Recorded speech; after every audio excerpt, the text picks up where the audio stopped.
M وی ڈربشر کے کریو کی families نے کئی ریکویسٹ بھیجی، لیکن انہیں صرف اتنا بتایا گیا کہ انویسٹیگیشن کرنے جیسا کچھ ہے ہی نہیں۔ مرنے والوں کے خاندان سے یہ بات ہضم نہ ہوئی۔ ان کو ایسا لگ رہا تھا جیسے کوئی بات جان بوجھ کر چھپائی جا رہی ہو۔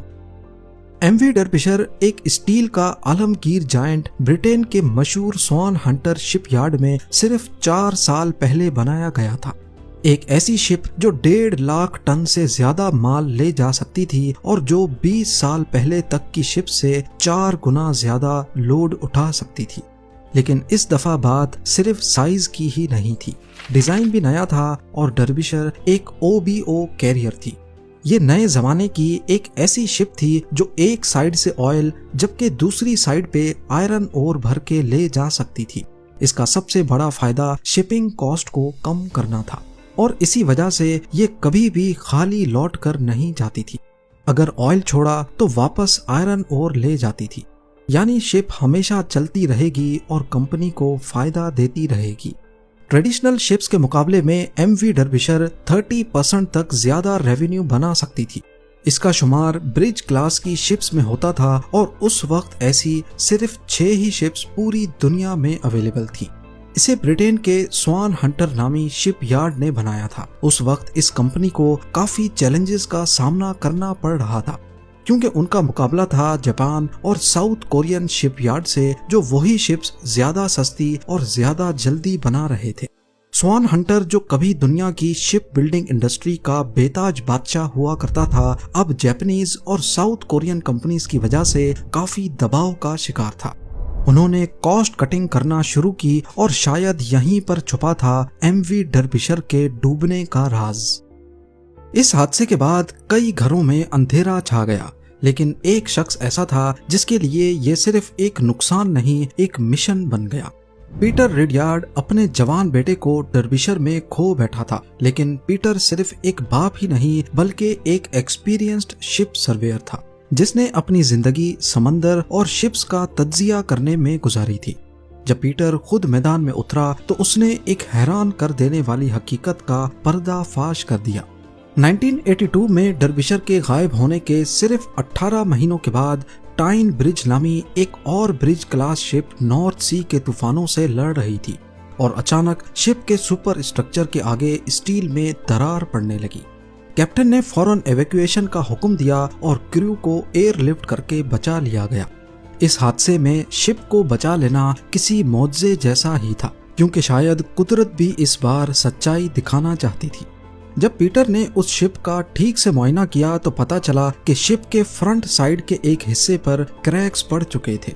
مزید کچھ ڈاکیومنٹس پڑھنے کے بعد ان کو معلوم پڑا کہ صرف یہی نہیں بلکہ ہر برج کلاس شپ میں کریکس ڈیولپ ہو چکے ہیں، اور یہ کریکس صرف ایک ہی جگہ پر پڑ رہے ہیں۔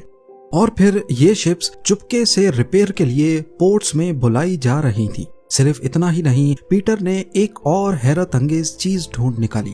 یہ شپس اوریجنل ڈیزائن پلانز کے مطابق نہیں بنائی گئی تھی۔ کچھ حصے ایسے تھے جنہیں جلد بازی میں اوریجنل ڈیزائن سے ہٹ کر بنایا گیا تھا۔ پیٹر کے ہاتھ اب ایک ایسا ثبوت لگ چکا تھا جو شاید ایم وی ڈربشر کی انویسٹیگیشن کو دوبارہ کھول سکے۔ پیٹر نے یہ سارے ثبوت اکٹھے کیے اور ڈپارٹمنٹ آف ٹرانسپورٹیشن کو بھیج دیے، لیکن انہوں نے کوئی ایکشن لینے کے بجائے صرف اتنا کہا کہ ڈربشر کے ڈوبنے کی پراپر انویسٹیگیشن اب ہو چکی ہے اور نئی انکوائری کا کوئی پلان نہیں ہے۔ اتھارٹیز نے کان بند کر دیے، لیکن مرنے والوں کی فیملیز نے زبان کھول لی۔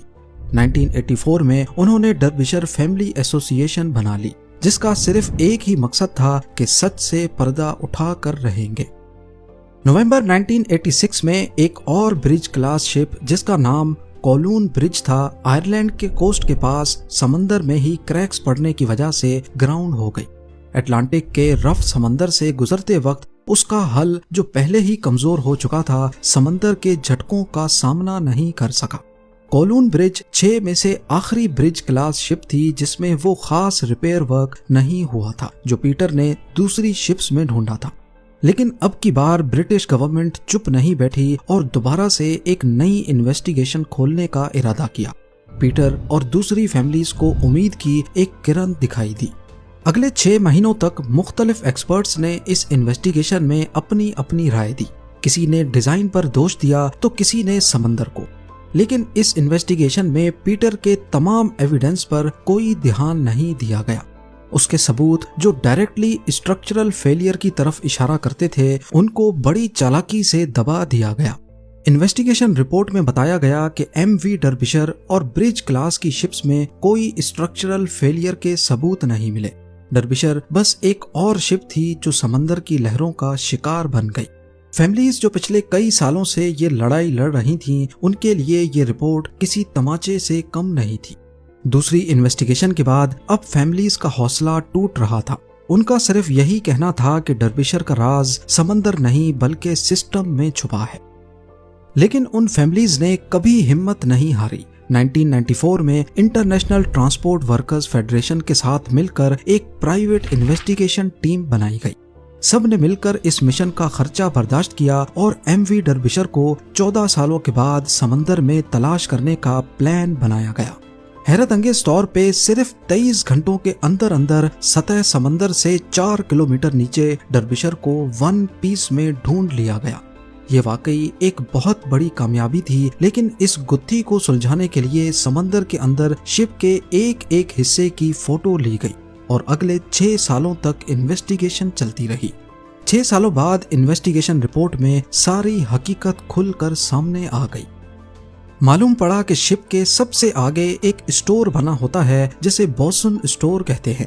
اس اسٹور میں ڈیک مینٹیننس کا امپورٹنٹ سامان رکھا ہوتا ہے جیسے رسیاں، ٹولز، چین وغیرہ. اس رات طوفان میں جب ایم وی ڈربشر لہروں میں جھول رہی تھی تو بوسون اسٹور کا دروازہ جو اوریجنل ڈیزائن کی طرح بنایا نہیں گیا تھا اچانک ٹوٹ گیا اور اس میں پانی بھرنے لگا. ہزاروں گیلن پانی بوسون اسٹور میں بھرنے کی وجہ سے شپ کا اگلا حصہ بھاری ہو گیا اور بو مزید پانی کے اندر چلا گیا. اب لہریں اور زیادہ ہائٹ سے ٹکرا رہی تھی جس کی وجہ سے وینٹیلیٹر ٹوٹے اور پانی مشینری روم میں داخل ہو گیا.